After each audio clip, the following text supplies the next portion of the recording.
The whole premise of this country is a lie. Land of the free, home of the brave. Okay, first of all, my ancestors weren't free, and if you are a slave owner, you're not brave.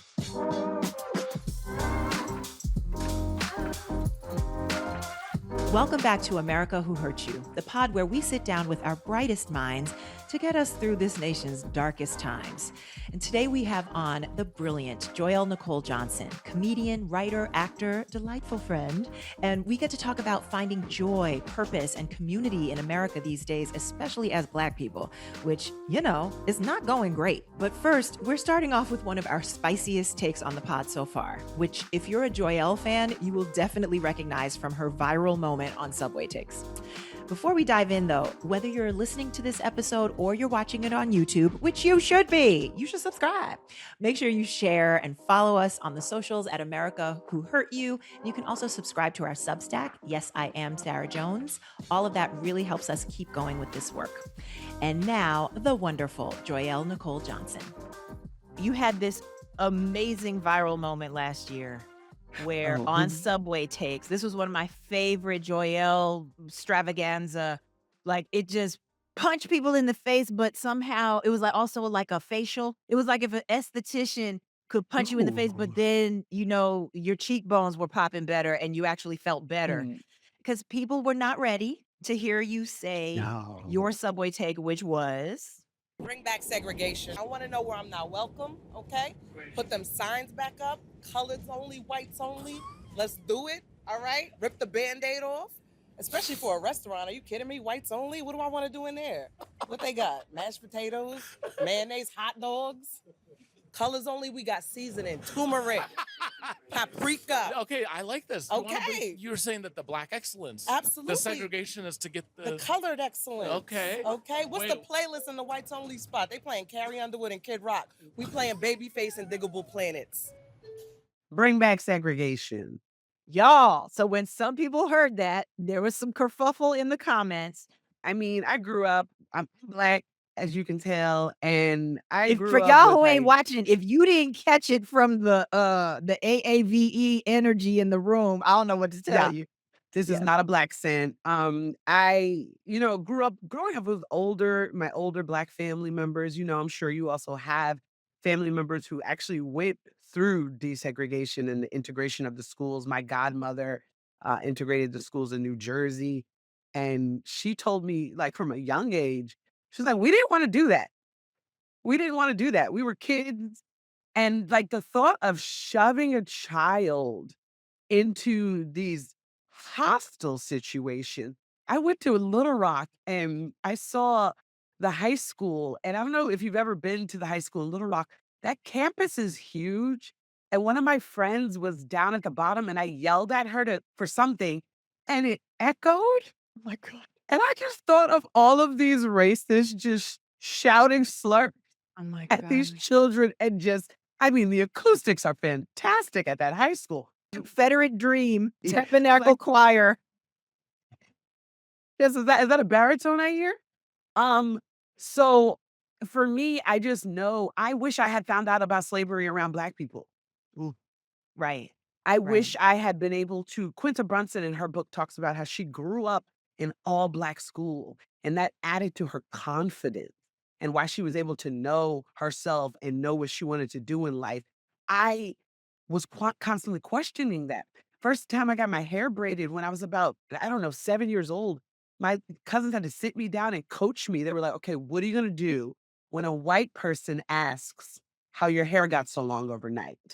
What are you going to do when a white person goes to touch your hair? I'm 7 years old, and fast forward 40 years later, I realized I would want for us to be in our bubble. I like Yeah. bubbles. Yeah.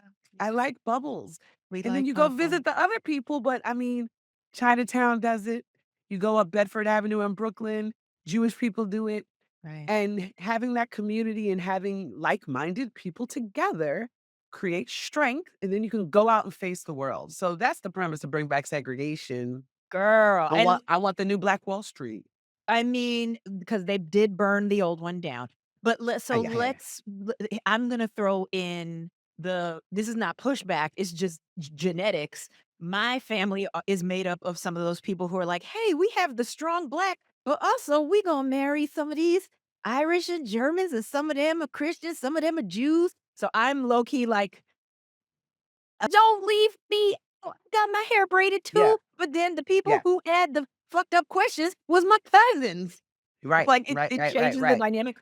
For me, what I love about your perspective is it is America. What is America if not one massive multiracial dysfunctional family? Heavy on the dysfunctional, not so much on the family aspect that we would hope. But literally, we have DNA.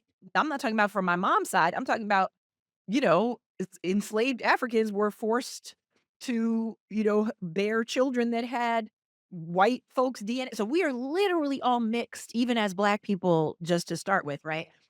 And at the same time, that safety you're describing, some white folk grow up, a lot of them in communities where they don't even have to think about it. Have you encountered people, whether it's in comedy, and I didn't give you your full flowers, like you are so brilliant, you're everywhere, Thank Jimmy you. Fallon, your specials, your Thank you. wait, wait, don't tell me starter. Like I'm always like, I wait, wait for Joelle. Like I wait, wait, wait, wait.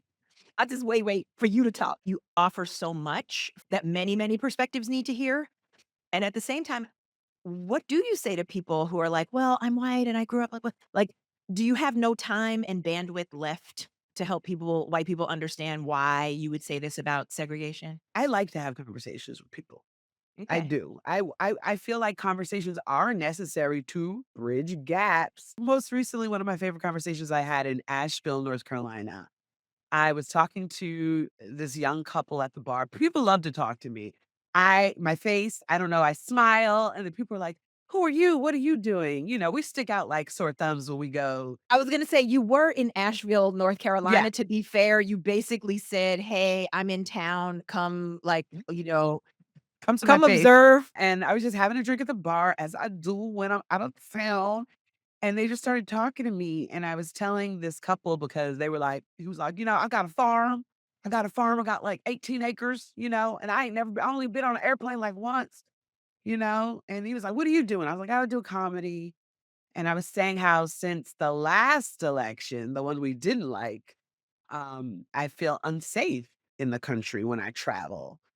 And he was like, "Well, where do you live?" And I was like, "Brooklyn." And he's like, "You feel safe in Brooklyn?" And the innocence in his eyes, where I was like, "Oh, he thinks it's New Jack City here. He He really thinks does. He he thinks really it's does. 1985 He's and watched it's too just many episodes of graffiti." Power. Low key, probably Absolutely. not, but yeah. Right. And but it's also like you think I can't walk down the street here. And I was like, I feel way safer in Brooklyn than I feel driving through North Carolina at night. Mm, you know? yeah. And I also told him that the reason is because when I'm talking to somebody, I don't know who I'm talking to. And sure enough, about 2 minutes later, he was like, there's only two genders. And I was like, listen, Ugh, I'm you've so been on an tired. airplane once. Nobody wasn't even talking about gender. And you had to just let me know. He just wanted to get it in, make sure Just wanted that to you get it in. And I was like, this is what I'm talking about. Like, I want to talk to you no more. I can have a conversation with somebody until they say something that is, unnecessary, offensive, or whatever. I'll shut it down, how do you and know I'm where that protecting my line is? peace. How do you know where that line is for those who they didn't grow up like Quinta Brunson, they didn't even grow up like you with access to Black community who could say, "Hey, people are gonna, try to touch your hair," or whatever. How do you help folks liberate themselves in these conversations? Travel, get out of from where you were born. I think everybody should live somewhere else from where they were born. Everyone. And that I think that's part of the problem in America is that people do not leave where they're from. Most Americans don't have passports. So if you don't travel, you're not going to see people who do not subscribe to gender. You're not going to see interracial relationships. You're not going to see all of the things that are in our beautiful little bubbles of Los Angeles and Brooklyn.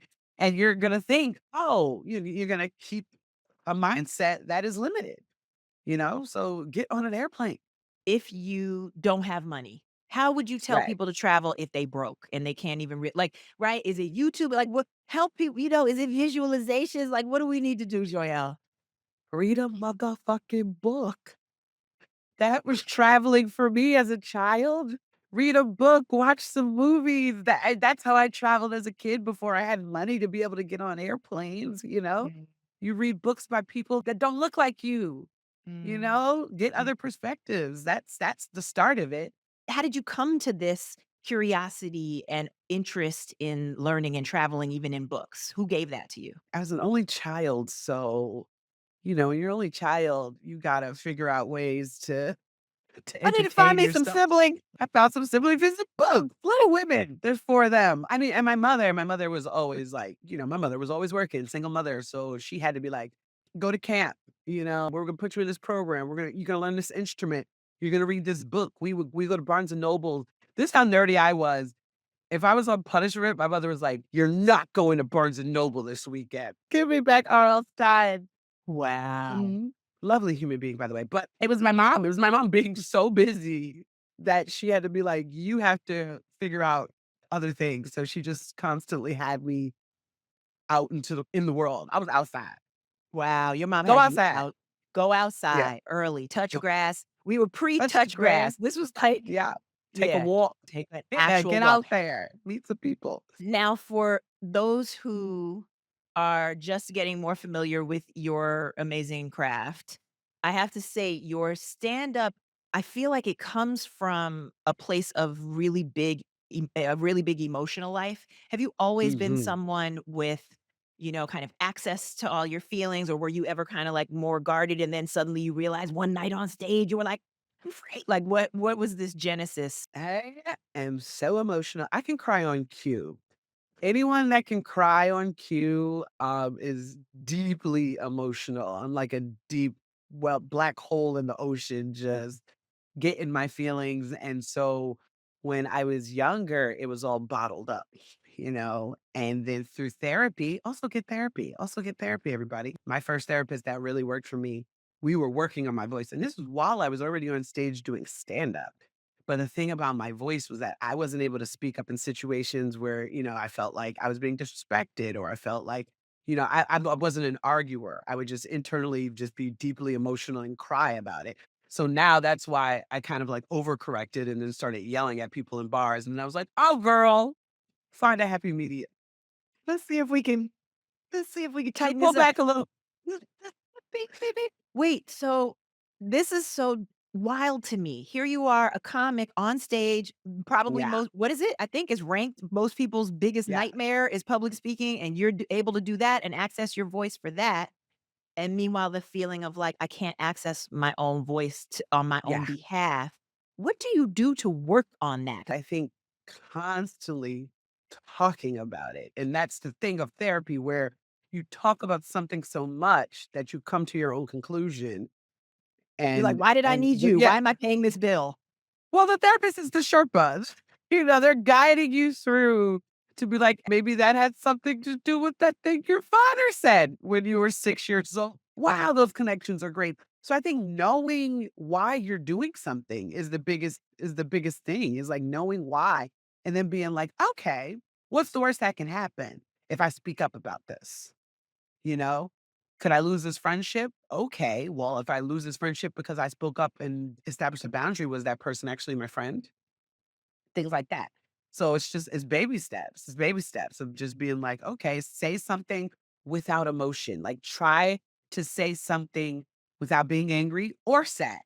Just make a statement with a period at the end, not an exclamation point. Things like that, and just slowly working yourself up to it.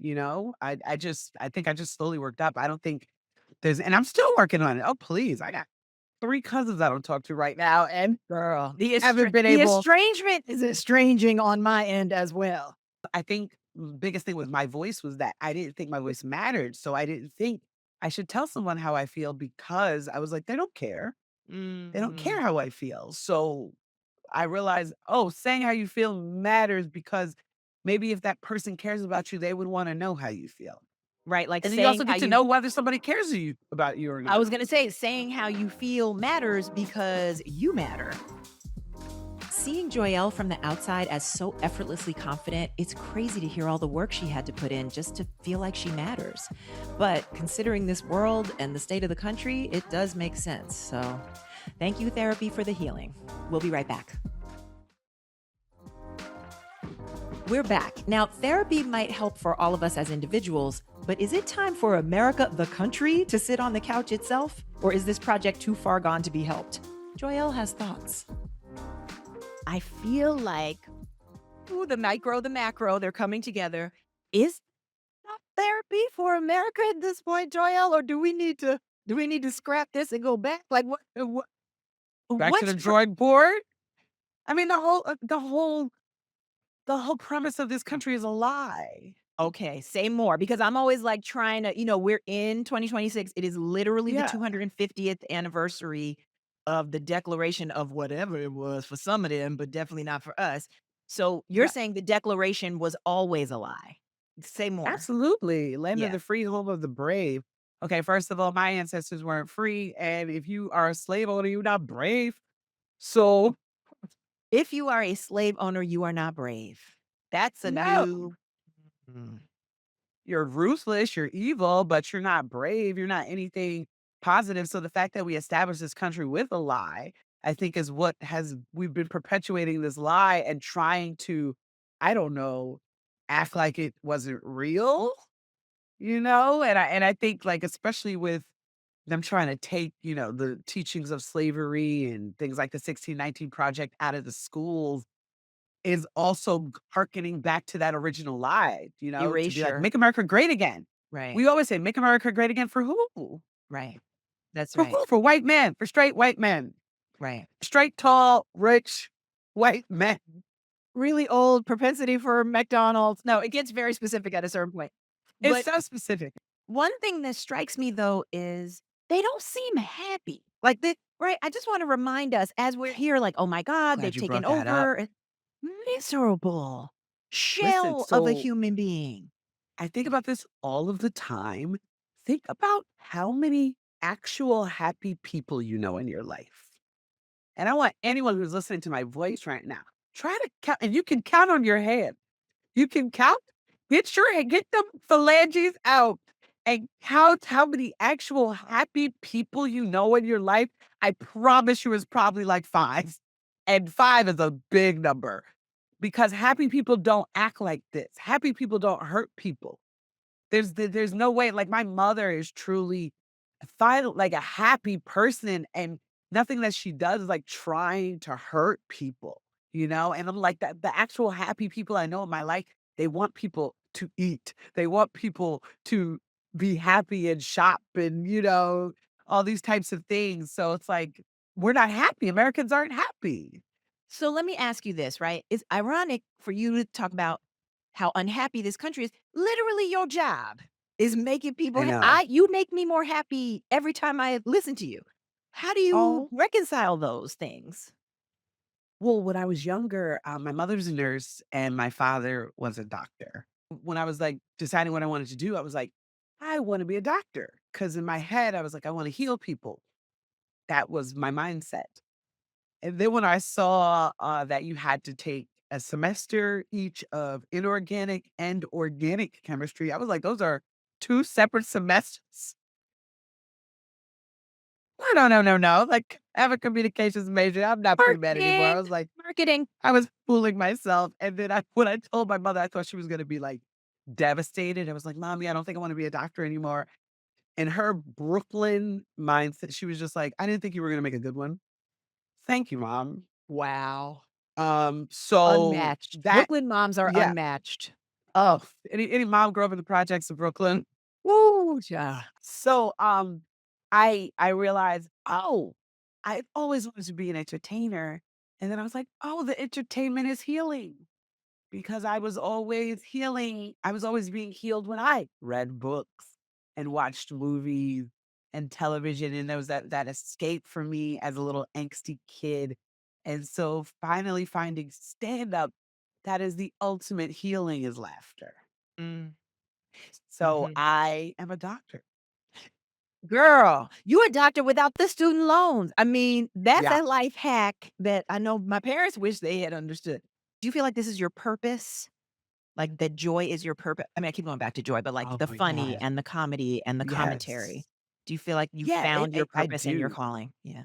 I do, but I also realize that everybody doesn't know. Like my partner, he quit his job last year and he still is trying to figure out what he wants to do. And for me, I realized that I was lucky that I kind of always knew what I wanted to do and did a tiny detour when I first got into college of pretending I was going to be a doctor. And then I was like, lawyer? I was like, girl, please. You want to be an entertainer? What's the closest to that communication? It's like, stop lying to yourself. So I think it's being honest with yourself and what you want to do, and then go find the people that do that. Mm. And you're saying That's luck, though. You're saying you're lucky. well, luck is preparation meeting opportunity. So I have prepared myself for all of the things, all the opportunities that have presented to me. So I think you have to prepare. And my godfather always told me that, luck is preparation meeting opportunity. There's no such thing as just blind luck. It's like I met a moment because I was prepared for it. So I think that you do when you do figure out what your purpose is, luck will come. I believe. I believe luck will come later, but you got to be patient. Do you remember a moment of committing where you were like, "I have to make there's a fork in the road, and Uh-huh. I gotta choose," not doctor, not lawyer, but, like, yes, preparation. I'm assuming you watched a lot of comedy and all of that. Oh yeah. But was there something where you were like, "This isn't guaranteed, but I have to step out on faith?" Well, I think because my mother was a nurse, like I said, and she worked so hard growing up, all the time, and I knew I didn't want to be a slave to a corporation or an entity or any. I knew I would never be able to do a 9 to 5, and no shade to people who can and do 9 to 5s. I just knew I can sit still. I'm sitting still with you for 33 minutes today, and the most I will be sitting still today. Yeah, I'm fidgety and bouncing up and down. So I always knew that whatever work it was, I had to be up and moving. So even when I wasn't successful in stand up yet, it was waitressing. It was production assistant work. I love production assistant work. Oh, girl, I will get you your coffee. I will go shopping for the crafty table. I love being sent on an errand. Joy, oh, we need 10 coffees. I'll be back. Like, I love a work errand. So I was like, whatever I was doing, I wanted to be in the entertainment industry, whether that was production or in front of the camera. And I've had all of the encompassing thing because I was like, well, who's doing what I want to do? Oh, let me go figure out how do I get on this set. They have to have interns. I interned in college, intern, production assistant, all those things to be like, I just wanted to be in the world. So figure out the world you wanna be in. It could even be the reverse of, like, if you don't know your purpose, right? Or if you Right. can't figure out I'm thinking about your partner. If you're not Yeah. clear, who do you know you love or you admire what their life Yes. looks like? And it's almost like you're saying reverse engineer that. And maybe from Absolutely. saying, "This is what I love," you find your purpose that way? What they say, Sound of Music. Let's start at the very beginning. It's a very good place to start. So, if yes. So it's like, okay, I was like, I wanna be on stage. And then when I figured out stand up, I was like, okay, I started going to the Laugh Factory. I was living in LA. I started in LA. And me and my sister, I have a half sister, my father's sprinkled siblings all over the planet for me, but I am my mother's only child. And I we were living out there and we were going to the Laugh Factory. And then we were going like once a month. And then I was going by myself twice. And then they started this thing in the middle of the week called the I forget what it was called, Comedy Playground. And I found the groups of people and I met another comedian who just started and started hanging out with her. So, the people that are doing what you want to do are out there and there's always going to be someone who's starting. There's always going to be someone who's starting, who's hanging out. Go hang out somewhere. Yes. Go hang Yes. out where the people are, Yes. you Yes. know?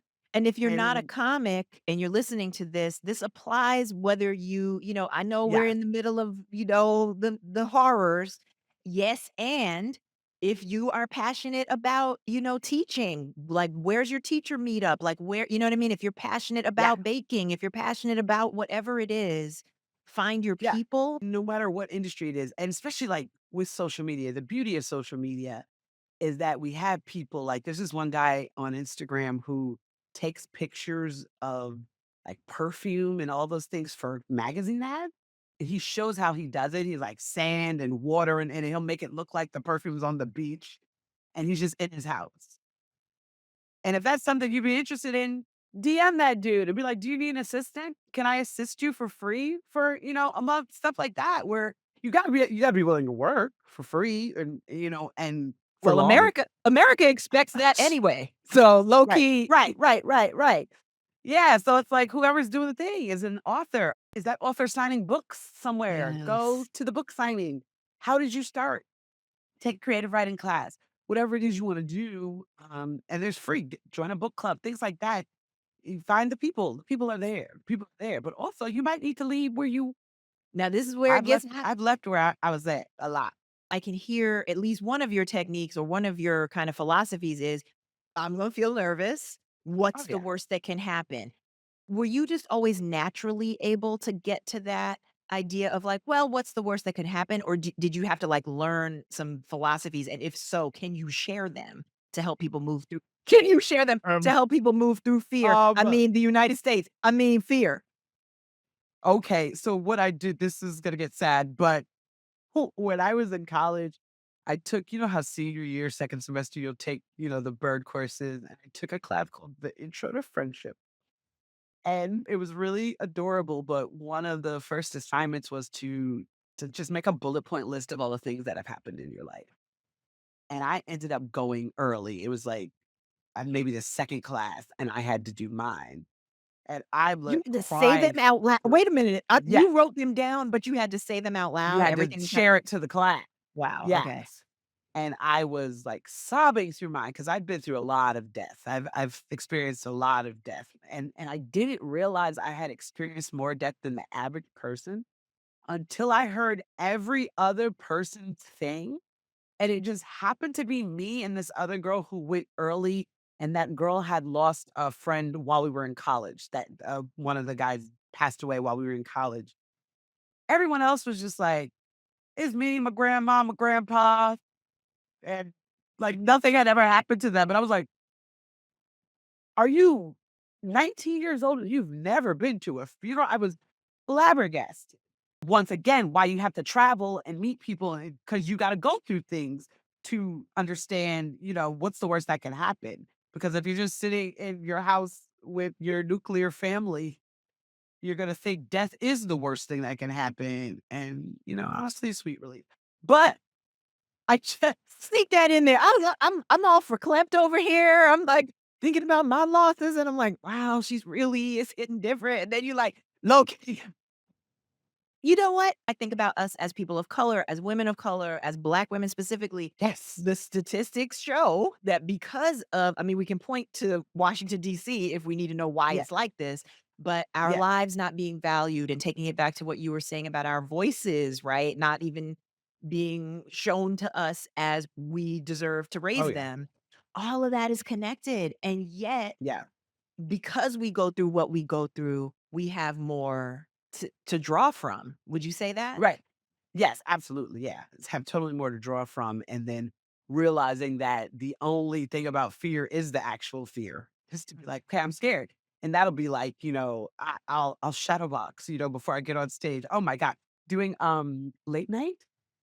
There's a moment where, for the curtains for Seth Meyers and Jimmy Fallon, that a person actually pulls that curtain. My first late night with Seth Meyers, the guy sits like about to pull the curtain, and Seth Meyers is like saying my name. And as he's saying my name, the guy turns to me and he goes, "You ready?" And I was like, "What?" Like that. I start screaming. He opens his curtain, and I think I blacked out.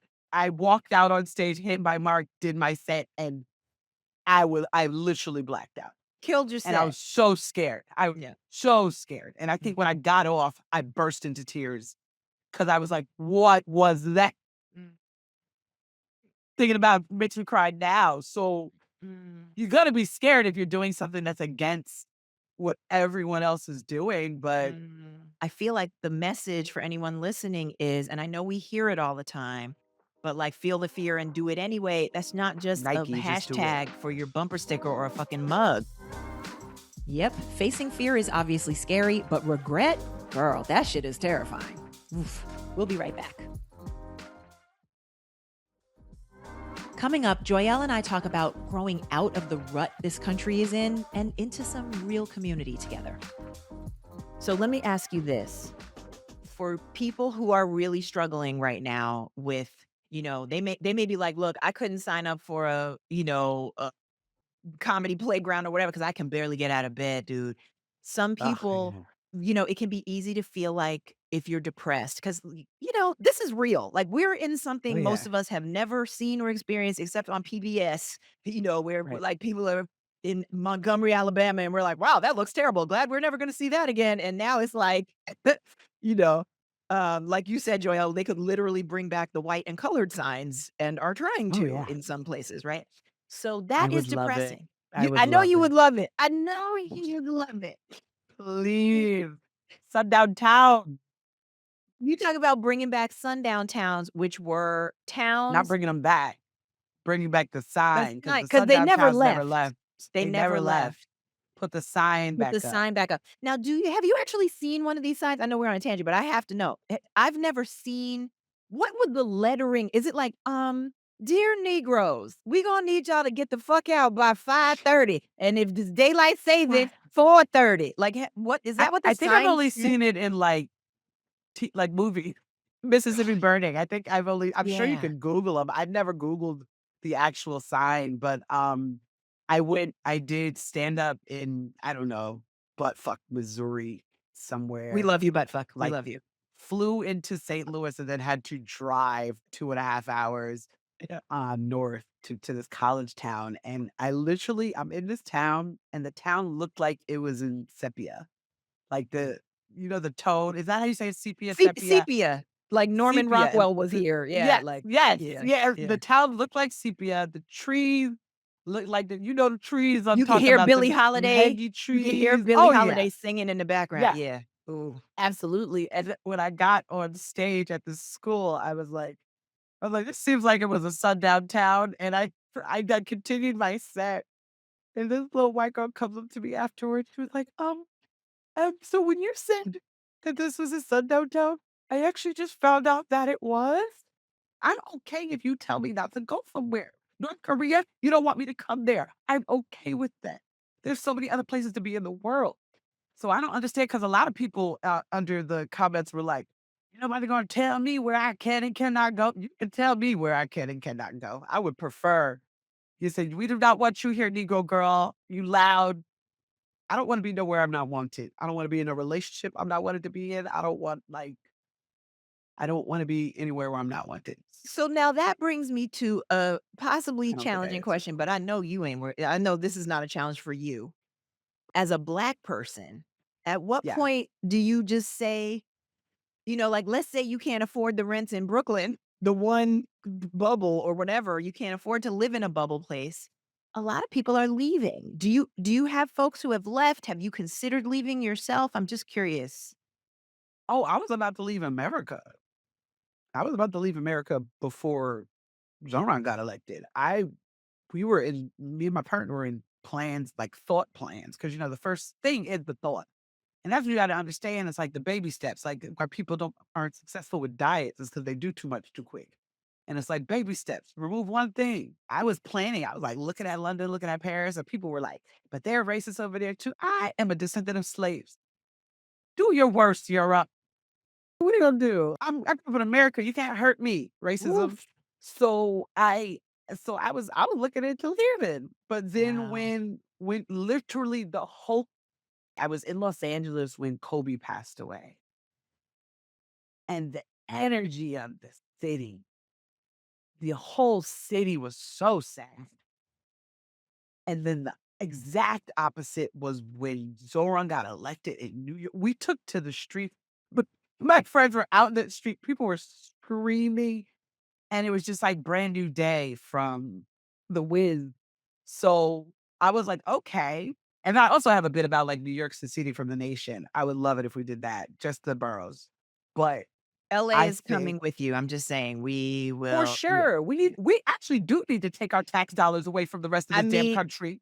if Gavin Newsom and Mayor Mamdani feel like discussing the fact that we are the GDP, but anyway, please, I digress. During the Right, you pandemic, I in Georgia. oh, you lived in Georgia. I mean, Yeah, Atlanta, one thing, right? Like you said, it like we need what was it, the green book that the ancestors yeah, had?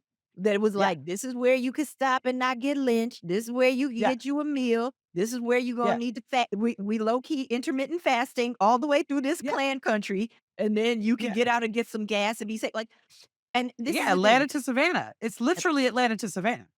Don't get out your car. And can I Don't tell you? get So your gas. my mom, who is a white passing person, she has white privilege. We've acknowledged this. She has Caribbean roots, but I grew up with a white mama. She lives in Alabama now, where her husband's family is from. And we were talking. She was like, "Yeah, we just don't go out after 5." And I was like, "I'm sorry, what?" She was like, "Well, if I'm in the front seat and he's in the front seat, we've been pulled over. People think he's kidnapped me or whatever. And so we just don't go out anymore." Right now in 2026, unless something has changed and my mom has not informed me, and I want to say this with deep love for anyone listening, depending on what generation you grew up in, I see why she's like, Joyelle, you have that thing, you're protecting your peace. And, for some generations behind us, this is the most they can do is be like, at least we gonna be, we gonna stay close to the house. What is our version? Like, what do you dream as someone who is having those conversations? Is, like if we are pushing forward what they couldn't, what do you see? What are you hoping for besides maybe getting rid of late stage capitalism? And looking for 4 of the 5 boroughs of New York City to secede from the nation and build a wall around it and have armed guards.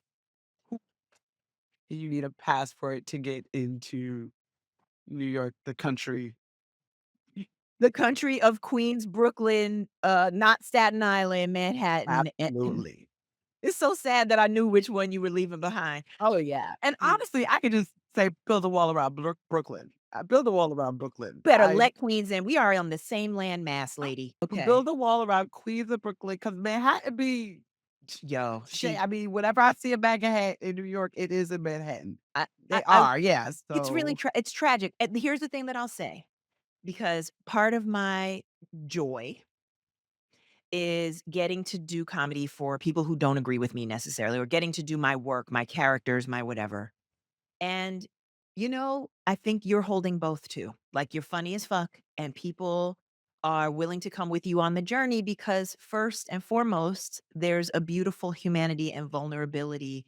it comes from love. It comes Yeah, from because love. even segregation comes from love to me because I'm like, it's my love of Black people. I want us to figure our shit out. Like, I want us to get our community healthy again. That Bring Back Segregation was a love letter to Black people for me because I was like, I love us and I seen what we can do. I seen what, Black Wall Street did. And, it's like that community in The Last of Us where they built the wall and they had the armed guards. We just need the armed guards this time. It's the arms part for me that's like Oh, complicated, but I know. I I am know. American. We right? If nothing else, I am it's like American. we didn't expect this episode to turn into an NRA rally, but okay, Black girl. Let's get I'm the the same. BNRA.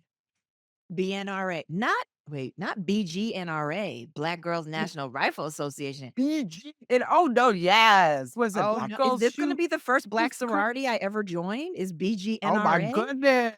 GDIBGNRA. I'm here for it. Honestly, I think we're at a point now where all of these conversations, the loving segregation, because really all you're talking about is what, as you said, many of my I have relatives who they grew up in their community. This is based on my real great aunt. and nobody would have said, "Oh, you're not allowed to make yourself separate." I think what we're talking about is what does it look like to have wholeness and integrity and sovereignty in the beauty of your Sovereignty. Yeah. culture under hostile circumstances, and whether it's Autonomy. Yeah. our Black folks, our Jewish folks, our Muslim folks, everybody who's under attack, I just wanna say for those listening, it is love. It is Yeah. self-love to honor, what we go through that maybe only we understand, and Yeah. then we can also then participate in larger community. But I think that's a Yeah. big part of how we gonna survive this. I want people to be happy. That's the moral of the story. I I just love want that. people to be happy. This was such a gift. I feel lifted up and whole and sovereign because of you. Thank you, love. Oh, you're the best and you're brilliant. You're awesome and beautiful and black and I love you.